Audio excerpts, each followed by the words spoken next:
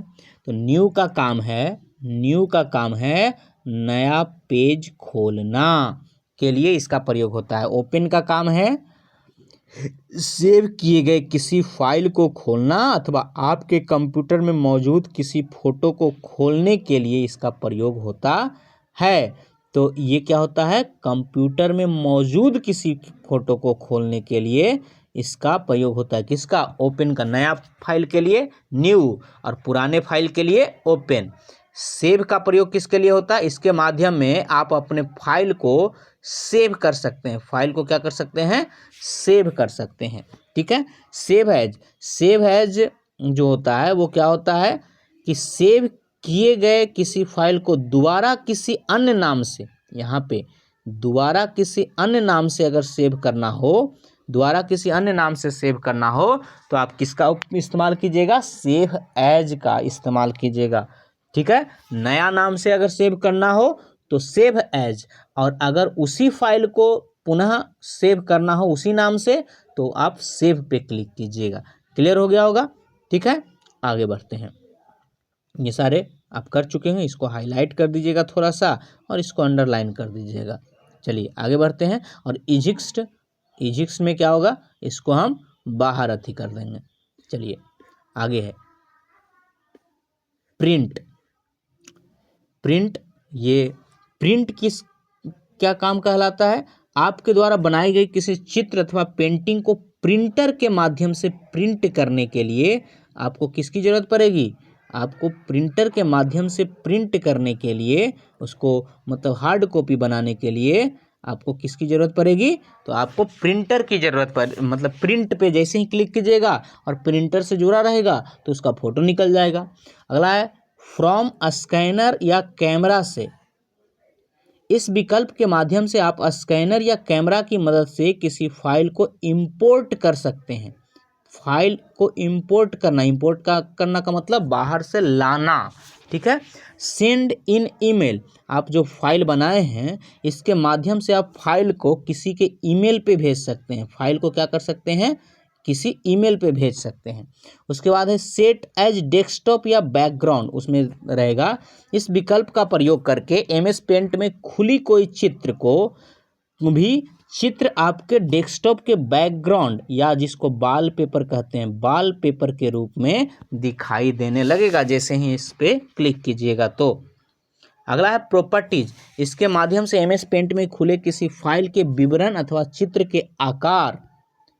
चित्र का आकार, रिजोल्यूशन, कलर और यूनिट्स इत्यादि को देख सकते हैं अथवा उसमें बदलाव कर सकते हैं। कभी कभी आता है ना कि इतना केबी में आपको अथी करना है तो उसको चित्र के आकार, साइज को आप चेंज कर सकते हैं। अबाउट पेंट, इसमें एमएस पेंट के बारे में बताया गया है कि एमएस पेंट को कौन बनाया, कब बनाया, किस उद्देश्य से बनाया। तो इसमें एमएस पेंट के बारे में ही आपको पूरी जानकारी मिलेगी। और ये सब विकल्प कहाँ मिलेंगे आपको?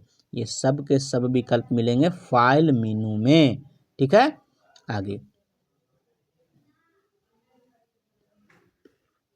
इजिक्स्ट, लास्ट में क्या रहेगा? इजिक्स्ट से क्या होता है? पेंट बाहर ब्रश अथी से एमएस पेंट से आप इजिक्ट करते हैं, बाहर निकलते हैं, मतलब वो विंडोज खत्म हो जाएगा। आगे है होम मेनू। अगला क्या है? एक तो फाइल मेनू आपको समझ में आया। होम मेनू में ये सारे टूल आपको दिखेंगे। ठीक है। तो एमएस पेंट की सबसे उपयोगी और रोचक टूल आपको यहीं दिखाई देते हैं। एमएस पेंट में विभिन्न प्रकार के टूल के इस संग्रह को रिबन के अंतर्गत प्रदर्शित करता है। रिबन का मतलब एक पट्टी। ठीक है। तो ये आपका होम टूल है। ठीक है। अलग अलग टूल है। इसमें क्या है? सबसे पहले आप देखिए क्लिप बोर्ड, जिसमें क्या होता है? क्लिप बोर्ड में क्या देखने को मिलता है? ये समूह को क्लिप बोर्ड कहते हैं। क्लिप बोर्ड में copy, cut, copy, paste, select, 4 चीज़ आता है। क्लिप बोर्ड में कितने चीज़ आते हैं? Cut, copy. कट माने वहाँ से काट के अलग करना। कॉपी माने उसी चीज़ को वहाँ भी रहे और दूसरे जगह भी चले जाए तो कॉपी करेंगे। पेस्ट का मतलब रखना, मतलब वहाँ पे पेस्ट करना। और सिलेक्ट का मतलब कि कहाँ तक को काटना है या कहाँ तक को कॉपी करना है तो इसकी मदद से करेंगे। अगला है इमेज। यहाँ पे क्या करा है, क्रॉप, किसी इमेज को काटना। रीसाइज मतलब उसको साइज छोटा बड़ा करना। रोटेट मतलब उसको घुलाना। उसके बाद है टूल्स, जैसे पेंट के लिए हम लोग कॉपी पे पेंट के लिए क्या चाहिए, पेंसिल चाहिए, कलर चाहिए, अल्फ़ाबेट चाहिए, रबर चाहिए, लेंस चाहिए, ये सब चीज़ की यहाँ पे है। ब्रश, ठीक है, ये सब कुछ शेप्स हैं, ठीक है, जो कि आउटलाइन का मतलब होता है उसका बॉर्डर और फील का मतलब होता है उसका अंदर, ठीक है। साइज, साइज का मतलब ये पतला पतला आपको बॉर्डर चाहिए या मोटा चाहिए। कलर, कलर ओवन का मतलब हो गया आउटलाइन, मतलब बाहर बाहर कौन सा कलर रहेगा उस आकृति के। और कलर टू का मतलब हो गया उसमें फील कौन सा कलर रहेगा, ठीक है। और यहाँ पे आपका क्या हो गया, कलर हो गया। एडिट कलर, आप कलर नया बना भी सकते हैं। और एडिट भी पेंट्स 3D, मतलब आप 3D में भी पेंट कर सकते हैं। तो ये सारे चीज़ हो गया। चलिए एक एक करके हम लोग बात करते हैं। इसमें आपको 3 विकल्प मिलेंगे। क्लिपबोर्ड में कितने विकल्प मिलेंगे, 3 विकल्प। कट, कॉपी, पेस्ट, ठीक है। कट, कॉपी, पेस्ट, सिलेक्ट भी कहीं कहीं रहता है, परंतु कट, कॉपी, पेस्ट मूल रूप से रहता है। कट का मतलब क्या है, देखिए कट का मतलब क्या है, कट का मतलब है कि इसका प्रयोग किसी ऑब्जेक्ट को कट अर्थात हटाने के लिए होता है। इस टूल की मदद से हम हटाए गए ऑब्जेक्ट को कहीं पेस्ट भी कर सकते हैं। तो किसी ऑब्जेक्ट को काटने के लिए, मतलब किसी ऑब्जेक्ट को हटाने के लिए, और उस हटाए गए चीज़ को हम कहीं पे क्या कर सकते हैं, पेस्ट कर सकते हैं, रख सकते हैं। आगे है कॉपी। इसकी मदद से हम ऑब्जेक्ट का कॉपी बनाते हैं, अर्थात उसकी क्या करते हैं, प्रतिलिपि बनाते हैं। उसका क्या कर लेते हैं, प्रतिलिपि, मतलब उसी के जैसा एक चीज़ और तैयार कर लेते हैं, ठीक है, ताकि हम क्या कर सकें, उस चीज़ को 2 जगह बना सकें, 2 जगह पे रख सकें, ठीक है। ऑब्जेक्ट को जितनी बार चाहे उतनी बार दूसरी जगह पेस्ट कर सकते हैं। कट वाले को एक बार, जैसे किसी चीज़ को काट दिए तो उसको तो एक ही बार ना आप एक जगह रखिएगा। अगर कॉपी कर लिए तो उसको तो हम कितना बार भी कॉपी पेस्ट कर सकते हैं, ठीक है। तो आप दूसरी जगह चाहे जितनी चाहें उतनी बार, है ना, तो दूसरी जगह उतनी बार, जितनी चाहें उतनी बार उसको हम पेस्ट कर सकते हैं। किस चीज़ को, कॉपी किए हुए चीज़ को। पेस्ट का मतलब क्या होता है, कट और कॉपी के साथ किया जा सकता है, या कट या कॉपी के बाद किसी ऑब्जेक्ट को किसी अन्य जगह पर चिपकाना। मतलब पेस्ट का मतलब क्या होता है, चिपकाना। इसके लिए पेस्ट का उपयोग करते हैं। पेस्ट में ही एक और विकल्प होता है, पेस्ट फ्रॉम या पेस्ट फ्रॉम के द्वारा, पेस्ट फ्रॉम के द्वारा आप अपने कंप्यूटर में विद्यमान कोई चित्र आकृति को, आप चित्र का आकृति को इन सारे चीज़ों के तौर पे, ठीक है, इन सारे चीज़ों फॉर्मेट में आप ड्राइंग एरिया में पेस्ट कर सकते हैं। किसको, .jpg, .jpeg, .bmp या .png, ऐसे चित्रों को आप इसमें पेस्ट कर सकते हैं। जनरली तौर पे सबसे ज़्यादा ये वाला ही अथी रहता है। आगे इमेज, इसके अंदर आपको कुल 4 विकल्प मिलते हैं। एक तो मिलता है सिलेक्ट। इस टूल की मदद से आप ड्राइंग पेज पर किसी चित्र अथवा आकृति को सिलेक्ट करते हैं। सिलेक्ट की मदद से किसी चीज़ को क्या करते हैं, सिलेक्ट करते हैं। सिलेक्शन भी 2 तरह के होते हैं। एक होता है रेक्टेंगुलर शेप सिलेक्शन, जैसे ये हम सिलेक्ट कर रहे हैं, और दूसरा होता है free from selection. Free from selection का मतलब उसको इस तरीके से सिलेक्ट कर लेंगे कहीं पे, जैसे ये है रेक्टेंगुलर सिलेक्शन और ये है फ्री फ्रॉम सिलेक्शन, ठीक है। आगे है क्रॉप, ठीक है। क्रॉप, क्रॉप का मतलब होता है सीधे सीधे काटना, ठीक है। क्या होता है, काटना। यहाँ पे दिख रहा है क्रॉप। इसकी मदद से आप सिलेक्ट किए गए चित्र को उस हिस्से से काट कर क्रॉप कर सकते हैं, अर्थात चित्र के जितने हिस्से को आप रखना चाहते हैं उतने हिस्से को सिलेक्ट कर क्रॉप ऑप्शंस पे का प्रयोग कर सकते हैं। चलिए, तो ये सारे जैसे जैसे आप यूज करना सीखिएगा वैसे वैसे ये सब सही हो जाएगा। अब यहाँ पे एक चित्र बनाया गया है, आप भी जब जाके शेप लेके उसको में ऐसे करके चित्र बनाइएगा। ये आप पेंसिल से बना सकते हैं इस तरीके से, उसके बाद इसमें फिल कलर कीजिएगा, ठीक है, और ये आप बनाइएगा, ठीक है। चलिए आगे बढ़ते हैं। रीसाइज मतलब इस पिक्चर के साइज को बड़ा करना या छोटा करना। अगला क्या है, रीसाइज। इस टूल की सहायता से आप चित्र के आकार को परिवर्तित कर सकते हैं। तो चित्र के आकार को किस की सहायता से परिवर्तित कर सकते हैं, ठीक, रीसाइज की मदद से। साथ ही इस टूल की मदद से आप सिलेक्ट किए गए भाग का भी आकार छोटा अथवा बड़ा कर सकते हैं। इस टूल के बटन पर क्लिक करने पर एक डायलॉग बॉक्स खुलेगा। क्या खुलेगा, एक डायलॉग बॉक्स। जैसे ये आपको डायलॉग बॉक्स है, इसमें आपसे पूछा जा रहा है क्या इतना कर दें, क्या इतना कर दें, या ये ठीक है, इसको और बढ़ाना है, ये सब चीज़ खुलेगा जो चित्र में दिए गए हैं। ये तो इस टाइप का ये रीसाइज एंड क्विक स्क्यू का क्या है, ये डायलॉग बॉक्स है। आगे, रोटेट। किसी भी सिलेक्ट किए गए ड्राइंग ऑब्जेक्ट को घुमाने के लिए टूल, इस टूल का तो घुमाने के लिए किसका प्रयोग करते हैं, रोटेट टूल का प्रयोग करते हैं। ठीक है, किसी भी चीज़ के ड्राइंग ऑब्जेक्ट को घुमाने के लिए किसका प्रयोग करेंगे, रोटेट ऑब्जेक्ट का, वो घूम जाएगा। ठीक है, कितना डिग्री घुमाना है, ठीक है, जैसे स्क्यू यहाँ पे है ना, तो उसके आधार पे हम कर सकते हैं। बच्चों, आपने देखा कि इमेज सिलेक्शन के अंतर्गत कितने उपयोगी टूल का विकल्प मिलता है। आइए अब हम एमएस पेंट के रोचक और सर्वाधिक प्रयोग में लाए जाने वाले सेक्शन के बारे में। इस सेक्शन का नाम है टूल। इसके अंतर्गत आपको 7 विकल्प मिलेंगे, निम्नलिखित है। कौन कौन है, पहला तो है पेंसिल। क्या है, पेंसिल, ऐसा सिंबल रहेगा, उस पर जैसे ही क्लिक कीजिएगा तो मतलब आपके हाथ में पेंसिल आ गया। इस टूल का उपयोग ठीक उसी प्रकार करते हैं जिस प्रकार से कागज पर ड्राइंग करने के लिए। ठीक है, तो कागज पर ड्राइंग करने के लिए इस टूल को सिलेक्ट कर माउस के लेफ्ट बटन से, इसको कैसे, माउस के लेफ्ट बटन मतलब छोटी उंगली, ठीक है, लेफ्ट बटन छोटी उंगली और राइट बटन बड़ी उंगली, तो लेफ्ट बटन से दबाए दबाए रखिएगा और खींचिएगा तो कोई भी चीज़ वो आप पर आएगा। जैसे हम यहाँ दबाते हैं और फिर खींचते हैं तब तो ये लाइन खींचाता है।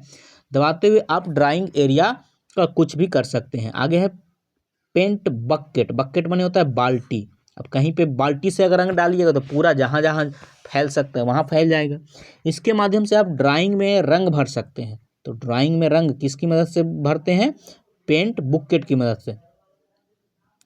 चित्र के जिस हिस्से में आप रंग भरना चाहते हैं वहां लेफ्ट क्लिक करें। कौन सा, लेफ्ट क्लिक करें। तो जैसे ही आप रंग भरना चाहते हैं तो इस बाल्टी पे क्लिक करके और उस हिस्से में जैसे ही लेफ्ट क्लिक कीजिएगा वहां पे रंग भर जाएगा। क्लियर, आप ये बिना किए हुए नहीं आएगा, तो आपको ये साथ में करना भी है, बनाना है, धीरे धीरे सीख जाइएगा। टेक्स्ट, टेक्स्ट क्या होगा, टेक्स्ट, टेक्स्ट में एक पे जैसे ही तो ABCD निकाल टेक्स्ट मेनू खुलेगा। इस टूल की मदद से आप अपने ड्राइंग में कोई भी टेक्स्ट लिखने में सक्षम है। टेक्स्ट लिखने के बाद आप अपनी इच्छा अनुसार आकार, रंग, फॉन्ट, ये सब चीज़ क्या कर सकते हैं, बदल सकते हैं। इस पाठ के अंत में आप टेक्स्ट मेनू के बारे में जानेंगे। टेक्स्ट मेनू खुलेगा, उसमें आपको रहेगा कि उसका क्या क्या आप चेंज कर सकते हैं। अगला है इरेजर। इस टूल की सहायता से आप अपने ड्राइंग के किसी भी भाग को मिटा सकते हैं। तो किसी भाग को मिटाने के लिए आप किसका, इरेजर का प्रयोग करें। इरेजर के आकार को बढ़ाने और घटाने के लिए यह विकल्प दिया जाता है। तो आप चाहें तो इरेजर को घटा बढ़ा भी सकते हैं, इरेजर के आकार को छोटा और बड़ा कर सकते हैं। क्लियर हो गया होगा, आगे बढ़ें। हाँ, आप ये सब हमारे साथ हाईलाइट अंडरलाइन करते चलिए और फिर ये बुक को ले जाके कंप्यूटर के सामने रखिएगा और एक चैप्टर में जो जो चीज़ बताया गया है उन सारे चीज़ों पे माउस ले जा के रखिएगा, तो ये सारे चीज़ आपको ऐसे भी देखने को मिलेंगे। अगला है कलर पीकर। पीकर माने होता है छिड़कना। ठीक है, तो छिड़केंगे तो पूरा रंगीन नहीं होगा, वो बूंदे बूंदे आएगा। इसके द्वारा किसी बनाए गए रंग को कॉपी करने के लिए प्रयोग किया जाता है।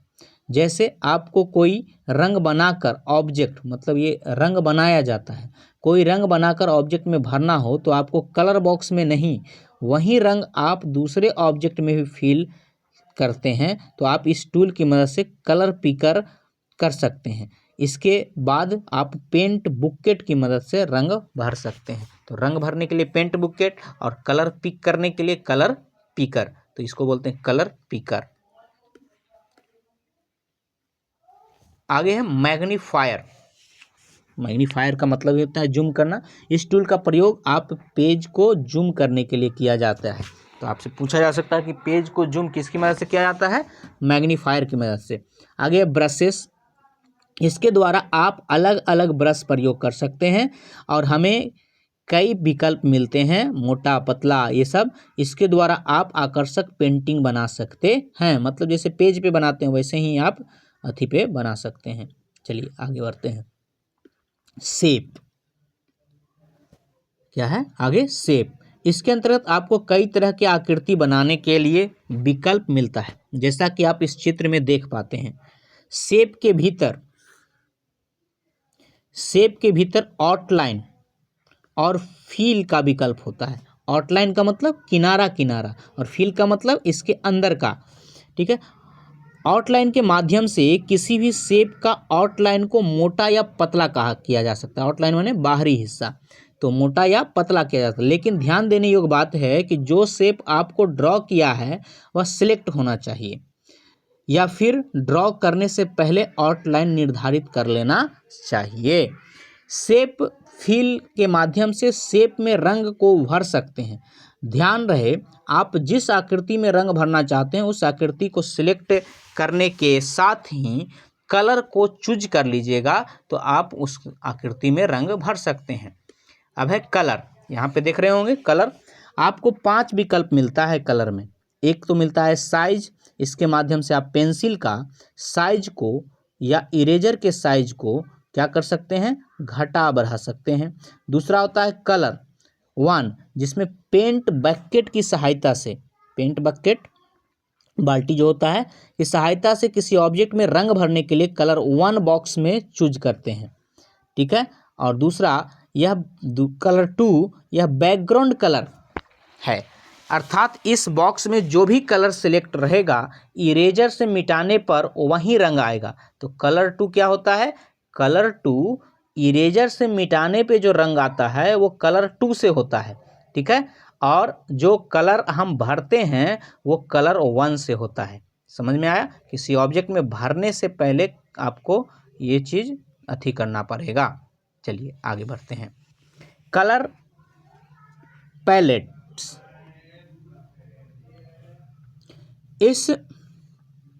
इस बॉक्स में आपको अलग अलग रंगों का समूह देखने को मिलता है। आप किसी भी चित्र या ऑब्जेक्ट में कलर फिल करने के लिए यहीं से रंग चुन सकते हैं, कलर प्लेट से। तो कलर प्लेट आपको अभी अभी दिखा था। एडिट कलर, इसके माध्यम से आप अपने अनुसार रंग बना सकते हैं। ठीक है, तो कलर चुनना हो तब तो यहाँ से आप चुन सकते हैं। कलरों का अलग अलग रंगों के समूह देखने को मिलता है कलर प्लेट पे, और एडिट कलर से आप नया कलर बना सकते हैं। ठीक उसी प्रकार जैसे आप पेंटिंग बनाने के लिए 2 या 2 से अधिक रंगों को मिलाकर एक नया रंग तैयार करते हैं। यह टूल आपको अलग अलग शेड के ढेर सारे नए रंग बनाने का अवसर देता है। आगे है विंडोज 10 और 11। विंडोज 10 और 11 में एमएस पेंट में होम मेनू में एडिट विथ पेंट 3D, ये पहले नहीं होता था, अब ये 3D वाला दिया है, का विकल्प मिलता है। इसका उपयोग आप एमएस पेंट में नहीं कर सकते हैं। ठीक, जैसे ही आप इस विकल्प पर क्लिक करेंगे तो आपको एमएस पेंट को बंद करने का निर्देश मिलेगा। साथ ही अगर आपके कंप्यूटर में पेंट 3D डाउनलोड नहीं है तो इसे अलग डाउनलोड करना पड़ेगा। ठीक है, तो इसको आप क्लिक नहीं कीजिएगा तो अच्छा रहेगा। अगला है व्यू मेनू। क्या है? व्यू मेनू। इसमें आपको 3 चीज़ें मिलते हैं, zoom in, zoom out. Zoom out का मतलब वो वापस अपना घटता शेप रहेगा, और जूम इन का मतलब उसमें अथी बढ़ता रहेगा। तो जूम, शो एंड हाइड, मतलब किसी चीज़ को दिखाना है, किसी चीज़ को छुपाना है, तो ये आप यहाँ से सिलेक्ट करके उसको कर सकते हैं। और डिस्प्ले मतलब क्या दिखाना है। जूम, पेंट के ड्राइंग एरिया को बड़ा या छोटा करने के लिए, और बाय डिफ़ॉल्ट ये 100% पे रहता है। ठीक है, परंतु बड़ा या छोटा, ड्राइंग एरिया को बड़ा या छोटा करने के लिए हम जूम इन और जूम का इस्तेमाल करते हैं। शो और हाइड, इसके अंतर्गत 3 विकल्प ruler, grid lines and status bar. आप मतलब रूलर दिखाना चाहते हैं। ग्रिड लाइन का मतलब होता है ये लंबा लंबा लाइन ग्राफ के पेपर जैसा दिखेगा, तो ग्रिड लाइन। और स्टेटस बार, अगर उस पर रूलर पे क्लिक कीजिएगा तो रूलर मतलब बगल में क्या दिखने लगेगा, रूलर दिखने लगेगा। और ग्रिड लाइन कीजिएगा तो आपको पूरी तरह से ग्राफ जैसा दिखने लगेगा। और स्टेटस बार का मतलब नीचे आप समझते ही होंगे। रूलर के माध्यम से आप अपने रूलर बार को लाने और छिपाने का कार्य कर सकते हैं। ग्रिड लाइन की मदद से आप पेज को ग्रिड लाइन की तरह देखने का प्रयोग कर सकते हैं। इसी तरह स्टेटस बार आप को छिपाने और दिखाने का काम कर सकते हैं। आइए इस चित्र के माध्यम से आप देख सकते हैं। जैसे यहाँ पे आपको दिख रहा है, यहाँ पे कुछ कुछ ग्रेडिंग दिख रहा है, रूलर दिख रहा है। डिस्प्ले, इसके अंतर्गत दो विकल्प हैं, फुल स्क्रीन और थंबलाइन का। ठीक है, तो डिस्प्ले में कौन कौन सा अथी होता है, फुल स्क्रीन। एक तो फुल स्क्रीन और दूसरा क्या होता है, थंबलाइन। फुल स्क्रीन के माध्यम से आप अपने द्वारा बनाई गई ड्राइंग या चित्र को फुल स्क्रीन में देख पाएंगे। और वहीं थंबलाइन टूल्स तब सक्रिय होता है जब आप पेज को 100% जूम पे रखते हैं। तो थंबलाइन कब सक्रिय होता है, जब हम 100% से अधिक जूम इन करते हैं तो थंबलाइन टूल्स दिखता है, नहीं तो फुल स्क्रीन हम लोग डिस्प्ले कर सकते हैं। चलते चलते हम लोग टेक्स्ट टूल के मुख्य मेनू के बारे में संक्षेप में जानकारी प्राप्त कर लेते हैं। बच्चों, टेक्स्ट के अंतर्गत आपको फॉन्ट माने जो ABCD कैसा दिख रहा है, फॉन्ट का प्रकार, फॉन्ट साइज, ये सब। तो फॉन्ट का मतलब ABCD को फॉन्ट के प्रकार कि कैसा ABCD चाहिए, कर्सिव वाला चाहिए या जैसा चाहिए। फाइल साइज, टेक्स्ट को बोल्ड, इटैलिक माने तिरछा, अंडरलाइन, और इसको बोलते हैं स्टिक थ्रू। तो स्टिक थ्रू का मतलब उससे हो के एक डंडा पार हो। तो ये सभी आप फॉन्ट टेक्स्ट टूल में देख सकते हैं। आदि करने का विकल्प मिलता है। इसके अतिरिक्त आप टेक्स्ट को पृष्ठभूमि यानी बैकग्राउंड, पृष्ठभूमि का मतलब क्या होता है, बैकग्राउंड, टेक्स्ट के नीचे को भी ऑक्यूपाई, अपारदर्शी कर सकते हैं, ट्रांसपेरेंट कर सकते हैं। ठीक है, ट्रांसपेरेंट यानी पारदर्शी कर सकते हैं। साथ ही टेक्स्ट का रंग आप ये सब चेंज कर सकते हैं। टेक्स्ट के रंग को भी अपनी पसंद से बदल सकते हैं। कुल मिलाकर टेक्स्ट टूल की मदद से आप अपने ड्राइंग एरिया में कोई भी टेक्स्ट शामिल कर सकते हैं और उसको अपने अनुकूल सजा कस्टमाइज कर सकते हैं। आप अपना नाम लिख के वहाँ पे जैसे ही आपको फोटो बनाइएगा टेक्स्ट एरिया में, तो उसके हर अक्षर को आपको अलग अलग रंग से लिखना है, अलग अलग साइज में लिखना है। ठीक है, तो चलिए आगे कर सकते हैं। नीचे दिए गए चित्र के माध्यम से आप टेक्स्ट टूल को और भी आसानी से समझ सकते हैं। बच्चों, आपने इस अध्याय में MS पेंट के बारे में विस्तार से जानकारी प्राप्त किया। आशा है MS पेंट के सभी टूल्स का प्रयोग आप जान चुके होंगे। साथ ही विद्यालय में उपलब्ध ICT लैब अथवा आपके घर मौजूद कंप्यूटर MS पेंट खोलकर इस पे सभी टूलों का अभ्यास कीजिए और ये वाला पिक्चर बनाइए, इसमें रंग भरिए। आप अपने मर्जी से भी बना सकते हैं। ठीक है दोस्तों, तो चलिए अब आगे आखिरी पर आप पे आ गए हैं। MS पेंट मुख्य रूप से बेसिक ग्राफिक्स एडिटर है, हम लोग पहले से ही जान चुके हैं, ये है ना। MS पेंट की मदद से हम कंप्यूटर में साधारण ग्राफिक्स डिजाइन ने संबंधित आसानी से कार्य करते हैं, विभिन्न आकृतियां बनाते हैं, रंग भरते हैं, पेंटिंग, साइज, लाइन खींचना, टेक्स्ट जोड़ना, चित्र क्रॉप करना और रोटेट करना। MS पेंट की सबसे बड़ी खासियत है यह विंडोज के साथ पूर्व से ही आपके लैपटॉप या कंप्यूटर में इंस्टॉल होता है। ठीक है, MS पेंट के खुलते समय जो स्क्रीन पर्दा हमें दिखता है उसे होम पेज कहते हैं, होम स्क्रीन कहते हैं। आगे है पेंट विंडो टाइटल बार के सबसे दाईं ओर 3 प्रतीक होते हैं जिसको हम बोलते हैं मिनिमाइज, मैक्सिमाइज और क्लोज बटन, जिसको विंडोज बटन भी कहा जाता है। क्या कह सकते हैं, विंडोज बटन। MS पेंट के टाइटल बार के नीचे मेनू बार होता है। इसके अंतर्गत फाइल, होम और व्यू मेनू दिखते हैं। फाइल मेनू के अंतर्गत new, open, save as, print, properties, exist इत्यादि विकल्प मिलते हैं। MS पेंट की सबसे उपयोगी और रोचक टूल है होम मेनू, जिसमें सारे टूल दिखते हैं। MS पेंट के अलग अलग मेनू में विभिन्न प्रकार के टूल संग्रह रिबन के अंतर्गत प्रदर्शित किया जाता है। कलर प्लेट्स, इस बॉक्स को आपको अलग अलग रंगों का समूह मिलता है और आप चित्र ऑब्जेक्ट कलर करते हैं। जूम, पेंट के ड्राइंग एरिया को बड़ा एवं छोटा करके आप देख सकते हैं। एमएस पेंट कोई फाइल एक्सटेंशन ये पूछा जाता है, BMP होता है। क्या होता है?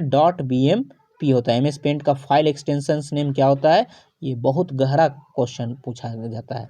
और भी पिक्चर के फाइल और साइज का फॉर्मेट क्या होता है? ये सारे में आप सेव कर सकते हैं। .jpg, JPEG, PNG, TIF और GIF।